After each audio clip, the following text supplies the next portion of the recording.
सांगलीमधील पूरग्रस्त ठिकाणी भारतीय जनता पार्टीचे प्रदेश महामंत्री स्वातीताई शिंदे यांनी भेट देऊन प्रशासनाने दिलेल्या नियमांचे पालन करा, तसेच ज्या ठिकाणी निवाऱ्याची सोय करण्यात आली आहे तात्काळ त्या ठिकाणी साहित्य न्यावे असे आवाहन स्वातीताई यांनी केले आहे।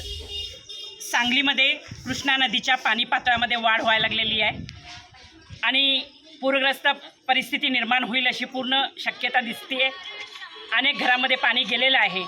आज ज्या परिसरामध्ये मी आलेली आहे ते मगरमच्छ कॉलनी, जिथं पहिली, दुसरी, तिसरी, चौथी, पाचवी अशा 5 गल्ल्या आहेत आणि अगदी शेजारी नदी काढायला या गल्ल्याने हा भाग आहे। तर आज इथले सगळे सामाजिक कार्यकर्ते, आमचे अंकुश भाऊ आणि सगळेच जण प्रयत्न करत आहेत। आमच्या पदाधिकारी अमृताताई सुद्धा चव्हाण या ठिकाणी आहेत। भारतीय जनता पार्टीच्या आम्ही महिला मोर्चाच्या पदाधिकारी सर्वत्र लक्ष ठेवून आहोत। जिथं जिथं लोकांना अडचण येते, नागरिकांना अडचण येते, त्या ठिकाणी आम्ही जात आहोत आणि लोकांच्यामध्ये जागृती करत आहोत। लोक अगदी घराच्या जवळ पाणी आलं तरी लोक हालत नाहीत, अशा वेळेला त्यांच्यात जागृती व्हावी, त्यांनी सामान बांधलं जावं आणि त्यांनी स्थलांतरित व्हावं, हा याच्या पाठीमागचा उद्देश आहे। महापालिका यंत्रणा पूर्णपणे या ठिकाणी मदत करत आहे। त्याचबरोबर जसं आता अंकुश भाऊंनी सांगितलं तसं सर्वच राजकीय पक्षातील लोक, नेते मंडळी इथं मदत करत आहेत। कुठलीही गाडी येऊ देत, त्या गाडीमध्ये आपलं सामान ठेवा, कारण का जेव्हा पाणी जवळ येईल आणि वाढेल तेव्हा अत्यंत वाईट परिस्थिती निर्माण होते।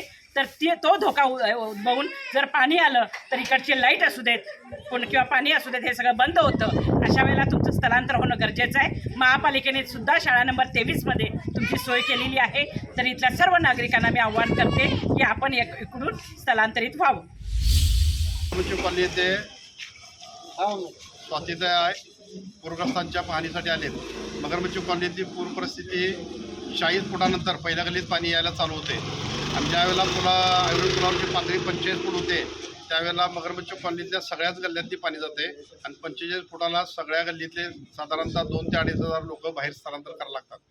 काल संध्याकाळपासूनच आम्ही की सगळ्यांचे पसारे वगैरे बांधून ठेवून काल संध्याकाळपासून पहिल्या गल्लीतील पसारे वगैरे हलवले। आज दुसरी गल्ली, तिसरी गल्ली सगळेच बाहेर शिफ्ट करायचे प्रयत्न चालू आहेत। प्रशासनाकडून मदत चालू आहे, महापालिकेकडून वैयक्तिक नेते मंडळी प्रत्येक पक्षाचे मदत करायला आहेत, गाड्या पाठवल्या आहेत। ज्यांच्याकडून मदत मिळते ती मदत घेऊन आम्ही बाहेर स्थलांतर व्हावं।